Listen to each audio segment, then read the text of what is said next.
I think that there is, the same reason that people believe in demanding justice and asking your enemies for justice and for getting their foot off your neck. It's the same reason that people believe in a ceasefire, that a ceasefire would exist with a regime that has a stated purpose of ethnic cleansing. I'm not sure why they believe this, except and I think that reason is the inexplicable faith in the redemptive capacity of white supremacists, giving white supremacists the benefit of the doubt.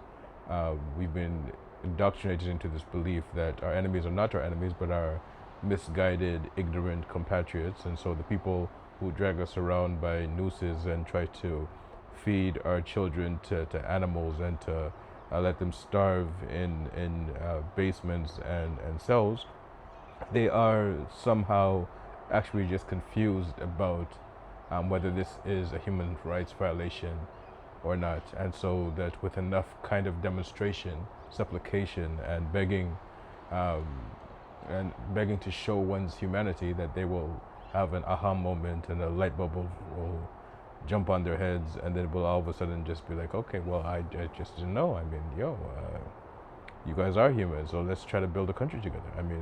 This is the logic um, of the school system, and the school system meaning not just the actual classroom, but the entire discursive field of the settler colony, to teach the oppressed that they have no oppressors, they have friends who are misguided. But the master is not misguided. The master has set out plots and plans and inherited ideas of generations upon generations, and how to keep you confused and to keep you thinking that he's your friend and not your master. Keep on thinking that he's your countryman and not your enemy. Your liberation does not come from persuasion. It comes from the destruction of people's power over you. When you take away separation, black radicalism, when you take away your own autonomy, your own right to kind of be independent, separatism. Then you and black power. When you cede black power and give it to country power, national power, the power of justice and some type of spiritual awakening that might flood through the halls of the Supreme Court and police departments. When this is your general plan, you have no other option but to cede the leadership of your protests to people like Nancy Pelosi and Chuck Schumer. These are your liberation heroes now. You don't have power, you don't have any ability to be able to do what your ancestors do, so you've given the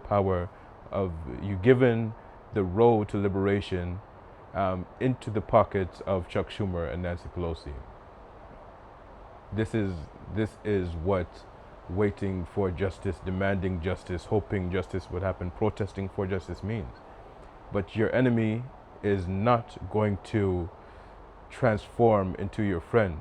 That is not just the general course of history. Enemies are enemies, and your friends who you've neglected and called radical and called ridiculous and called impractical and non-pragmatic, those friends are the first people to have the clearest and always proven right analysis. And these are the people that you've thrown out in favor of the muscular bravery of Chuck Schumer.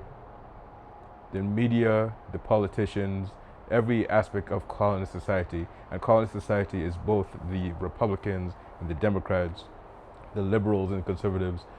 Every colonist is a colonist, and until you have that this distinction between yourself and the colonists, and these are obviously for the people who are not colonists, because if you're still down with that patriotism stuff, then most likely, well, not most likely, you are definitely a colonist, so obviously this is not for you. But for the people who have been persuaded that they are friends of the colonists while being colonized, it is up to you to determine that there might not be any protests in the streets to demand that there are no more kings. The ridding of oneself of one's king and one's master and one's boss takes a lot more than asking them to exit the stage.